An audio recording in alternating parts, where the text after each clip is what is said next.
कहते हैं कि एक समय की बात है कि राजन एक अजामिल नाम का बड़ा ही पवित्र ब्राह्मण था। ये नित्य अग्निहोत्र किया करता था और अग्निहोत्र करते हुए इसके पिता भी अग्निहोत्र करते थे और यह अपने पिता का, माता का, सभी संबंधियों का बड़ा आज्ञाकारी था। यह आज्ञाकारी होने के साथ एक दिन क्या हुआ कि यह समिधा लेने के लिए जंगल में गया था और जंगल में भैया इसने क्या देखा जानते हो? इसने दो पुरुषों को, एक पुरुष एक महिला को आपस में संबंध बनाते हुए देखा। उसको देख करके इसके मन में विकार आ गया।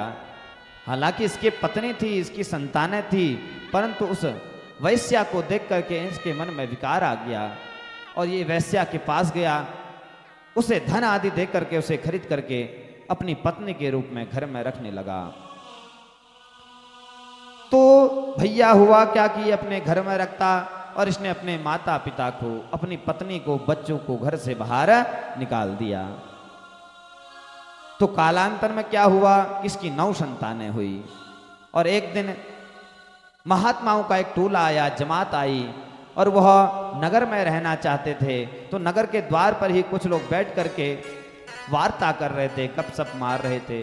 तो उनसे उन्होंने पूछा कि अरे ग्रामवासियों, क्या यहाँ इस गांव में कोई ऐसा स्थान है जहां पर जाकर के हम रह सकते हैं, हमें भोजन मिल सके? तो इन्होंने विनोद में कहा कि हाँ, ऐसा स्थान अवश्य है, वह है अजामिल का घर, वहां जाकर के तुम रहो, वह बड़ा ही साधु सेवा करता है। परंतु ब्राह्मण, ये जो महात्मा थे, ये बड़े ही सीधे थे। इन्होंने सोचा कि ये सच ही होगा और ये गए हैं और जाकर के इन्होंने भैया देखा,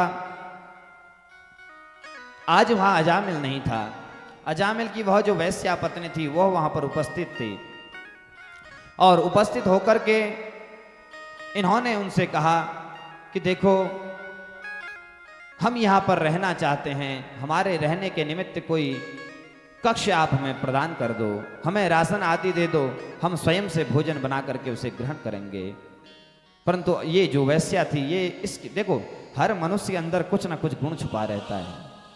यदि मनुष्य से प्रीति करनी है तो उसके गुणों को देखो, दोषों को देखोगे तो उससे द्वेष होगा, द्वेष से भैया उससे आपकी दुश्मनी होगी। तो इन्हीं दोषों को ग्रहण कर करके ऋषि मुनि महात्मा कहते हैं कि देवी, इस अजामिल की पत्नी कहती है कि हे महात्माओं, मेरा पति बड़ा दुष्ट है, उसके पास कोई भी अच्छा धन नहीं है, इसलिए यह धन, यह घर आपके लायक नहीं है। तो उन्होंने पूछा कि ऐसी क्या बात है? सारा वृत्तांत सुना दिया कि पूर्व में ऐसी ऐसी घटनाएं पड़ी हैं और मैं भी इतनी मलिन हूं, इसलिए मैं भी आपके सेवा के अधिकारी नहीं हूं। इस चीज को जब उन्होंने जाना तो बड़े प्रसन्न हुए। तो वह अजामिल की पत्नी कहती कि देखो, सामने ही एक बगीचा है, वहां जाकर के आप रहिए और हमसे जो सेवा बन पड़ेगी हम आपकी सेवा करेंगे।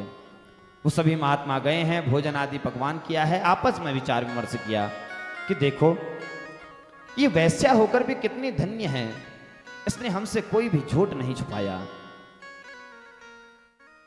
इस प्रकार से विचार किया तो सोचा कि इसके कल्याण के निमित्त कोई कार्य हमको करना चाहिए, तो क्या करें? तो महात्माओं ने कहा कि हमें उसका उदर कुछ बड़ा लग रहा था, तो मालूम होता है कि वह गर्भवती होगी, तो हमें कुछ ऐसा कृत्य करना चाहिए जिसका इसका कल्याण स्वतः ही हो जाए। तो प्रातः काल हुई है, स्नान आदि संध्या से निवृत्त होकर के सभी महात्मा लोग गए हैं। द्वार पर भिक्षाम देहि माते भिक्षाम देहि अजामिलः, इस प्रकार से वचनों को कहा है।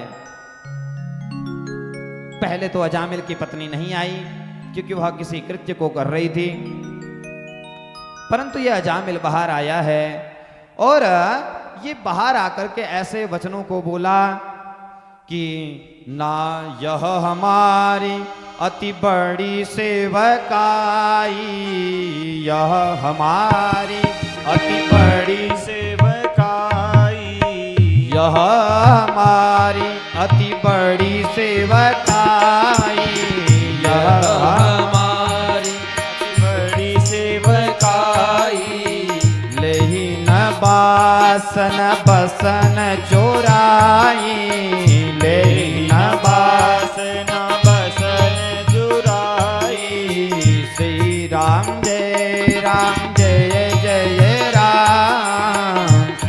राम जय राम जय जय राम। श्री राम जय राम जय जय राम। कहते हैं कि ये हमारी अति सेवकाई है, क्योंकि आज तक जानते हो मेरा क्या स्वभाव है।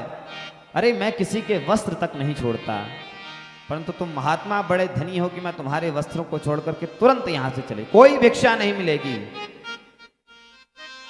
हम तुम्हारे यहां पर नौकर नहीं बैठे हैं कि तुमको भोजन भी दो, तुम्हारे रहने की भी व्यवस्था करो। ऐसे वचनों को सुन करके अजामिल की पत्नी बाहर आई है। बोला कि स्वामी, तुम ऐसे वचन इन महात्माओं से कैसे बोल सकते हो?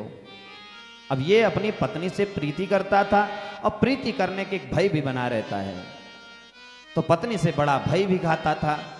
पत्नी के ऐसे वचनों को सुन करके यह अंदर चला गया। उन्होंने कहा कि मैं अपनी पति के तरफ से आपसे माफी चाहती हूं। तो महात्मा लोग कहते हैं कि देवी तुम बड़ी धन्य हो, क्या तुम गर्भवती हो?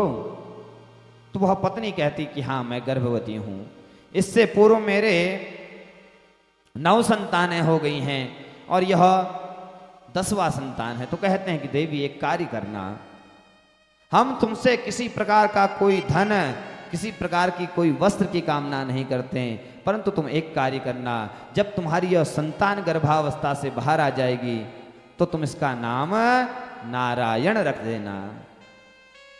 क्योंकि जब नारायण रखोगी तो ये तुम्हारी सबसे छोटी संतान है और यह पुत्र ही होगी और पिता इससे बड़ा स्नेह करेगा। इसलिए हे देवी, हम तुम्हारे उदार स्वभाव से बड़े प्रसन्न हुए। हम चाहते हैं किसी प्रकार अजामिल का उद्धार हो जाए। जब वह नारायण नारायण कहकर के इसे पुकारेगा तो उसका कल्याण हो जाएगा। हुआ भी ऐसा ही, कालांतर में पुत्र उत्पन्न हुआ है। नामकरण संस्कार आदि होकर के उसे नारायण नाम मिला है। नारायण नाम मिलकर के इस पिता की उससे इतनी प्रीति हुई कि दिन रात नारायण नारायण नारायण इस प्रकार से वचनों को कहता था। एक दिन की क्या बात हुई कि दूरे क्रीडन का सक्तम पुत्रम नारायणा वयम प्लावितेन स्वरेणो चे आजुहावाकुलेन्द्रियः।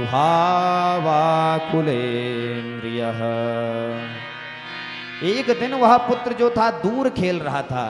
पिता अस्वस्थ है, अपने चारपाई पर लेट करके अपने पुत्र को देख करके नारायण नारायण, परंतु शिथिल अवस्था थी, ऊर्जावान तो था नहीं, अस्वस्थ अवस्था में है तो बड़ी धीरे से आवाज निकलती नारायण नारायण। पुत्र ने सुना नहीं और उतने में ही इसकी प्राण जाने को जैसे ही आतुर हुए यमदूत आ गए हैं। यमदूत आकर के इसे ले जाने के लिए जैसे ही आतुर हुए हैं, यमदूत जैसे ही आतुर हुए उसी के ठीक बाद ही भगवान नारायण के पार्षद भी वहां पर आ गए हैं। मैं ले जाऊंगा मैं ले जाऊंगा, इस प्रकार का द्वंद्व पहले बातों से चला, फिर भैया हथियार निकल गए। नारायण के दूत तो नारायण के ही, यमदूतों को मार करके भगा दिया है। अरे दुष्टों, तुम्हें समझ में नहीं आता, ये भगवान नारायण का भक्त है। यमदूत समझाते हुए बेवकूफ हो गए कि देखो ये तुम्हारा नाम, ये तुम्हारे स्वामी का नाम नहीं ले रहा, अरे ये तो अपने पुत्र का नाम ले रहा है। पूर्व में अभी जो चर्चा हुई सांकेत्यम पारिहास्यम वास्तव में हेलनवा, यही आज यमराज इनको उपदेशित करते हुए सबसे पहले यमदूतों से नारायण के दूतों ने प्रश्न किया, अरे तुम धर्म को जानते हो कि धर्म किसे कहते हैं? यमदूत कहते कि हाँ, अरे हम कोई ऐसे वैसे थोड़ी ना है, हम भी असाधारण ज्ञानी हैं। क्योंकि यम के दूत भी कोई साधारण नहीं होते हैं।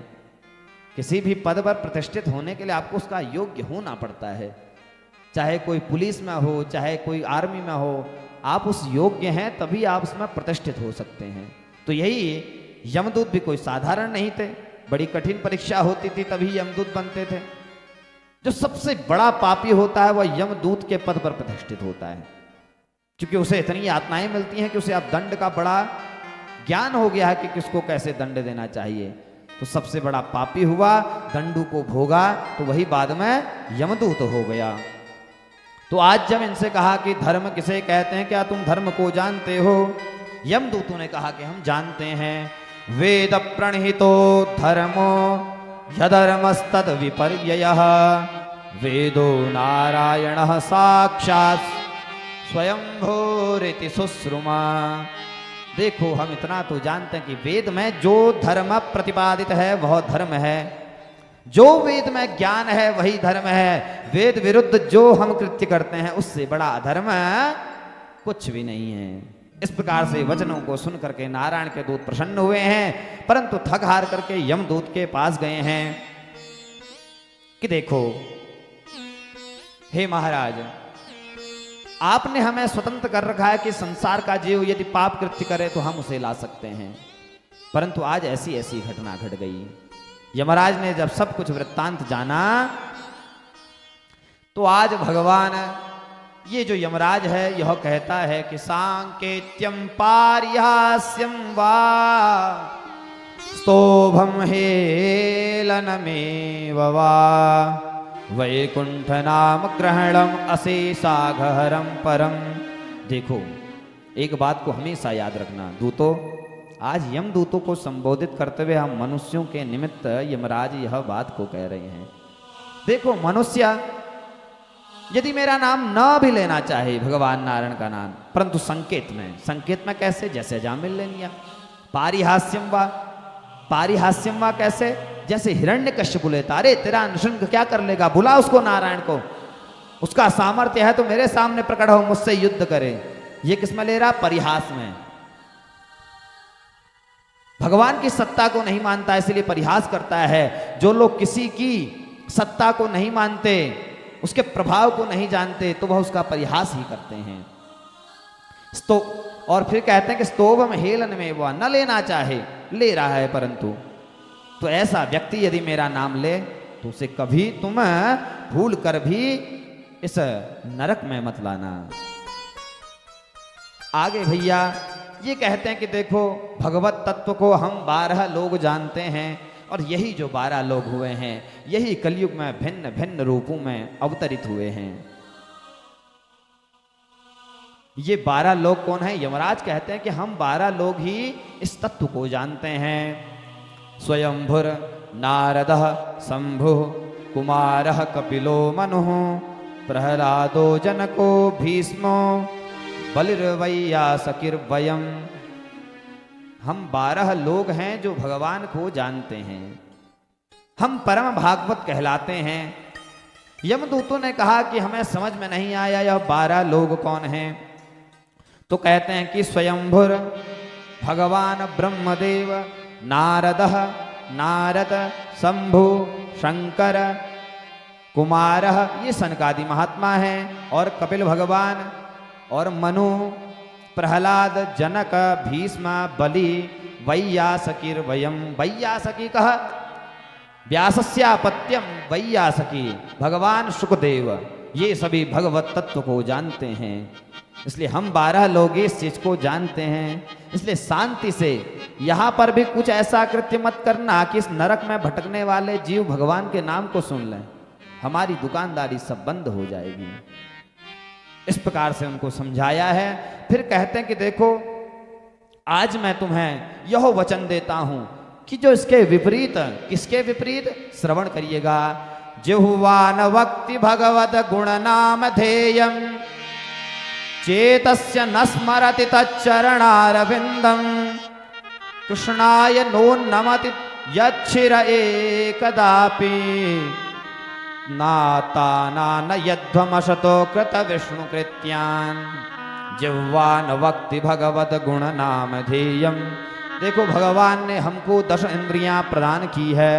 10 में से 5 ज्ञान इंद्रियां हैं जो ज्ञान से संबंधित सब कुछ कृत्य करते हैं। 5 कर्म इंद्रियां हैं। ये इंद्रियां हमारे अपने इंद्रिय सुख के लिए नहीं है। इन इंद्रियों का प्रयोग, इन इंद्रियों का जो बल है, नेत्र का बल देखना, श्रवणेंद्रिय का बल सुनना, नासिका का बल सूंघना, तो इन सब का बल का प्रयोग भगवत तत्व की प्राप्ति के लिए करना चाहिए। तो यमराज कहता है जिह्वान शक्ति भगवत गुणनाम धेयम। जिनकी जिह्वा अपने, जो मनुष्य अपने जिह्वा से भगवान के नाम का सुमिरन नहीं करते, उनका कीर्तन नहीं करते, तो स्वतंत्र हो यमदूतो, तुम जा करके उन मनुष्य को यहां लाओ और उन्हें मैं ऐसा दंड दूंगा कि वह दूसरे जन्म में भी फिर पुनः भूल जाएगा, फिर वही काम करेगा। कभी समझ में नहीं आता इस मनुष्य को। और फिर कहते हैं कि चेतस्य नस्मति तच्चरणार विंदम, जो अपने चरण कमलों को मेरे दर्शन के लिए नहीं लाता, मंदिर नहीं जाता, तीर्थ नहीं करता है, ऐसे मनुष्य को तुम मेरे पास लाओ, उसे दंड देंगे। इस प्रकार से इन्होंने इनको दिव्य उपदेश दिया है। कहा है ऐसा जो अधिकारी है, जो भगवान नारायण का नाम लेता है, किन प्रकार से संकेत में परिहास में ऐसे को तुम मेरे पास कभी आगे से मत लाना। पिटोगे तो ये तुम्हारी जिम्मेदारी, परंतु लाना तो कैसे को जो अपनी जिह्वा से मेरा नाम नहीं लेता, भगवान का नाम नहीं लेता, जिसके चरण कमर मेरी ओर नहीं आते, जिनकी तालियां मेरे भजन में कीर्तन में तालियां नहीं बजाती जिनके हाथ, ऐसे मनुष्य को तुम जाकर के मेरे पास लाना। इस प्रकार से अजामिलोपाख्यान से हमें यह ज्ञान प्राप्त होता है। वह अजामिल पड़ा पड़ा वहीं पर यह सब सुन रहा था भैया, जीर्णावस्था में है, परंतु इतना सुनने का उसमें सामर्थ्य था तो सुना उसने तुरंत ही, सब कुछ छोड़ करके, उस नारायण पुत्र को भी, पत्नी को भी, सब कुछ त्याग दिया और जा करके अपने जीवन को धन्य किया है, भगवत तत्व को उसने प्राप्त किया है।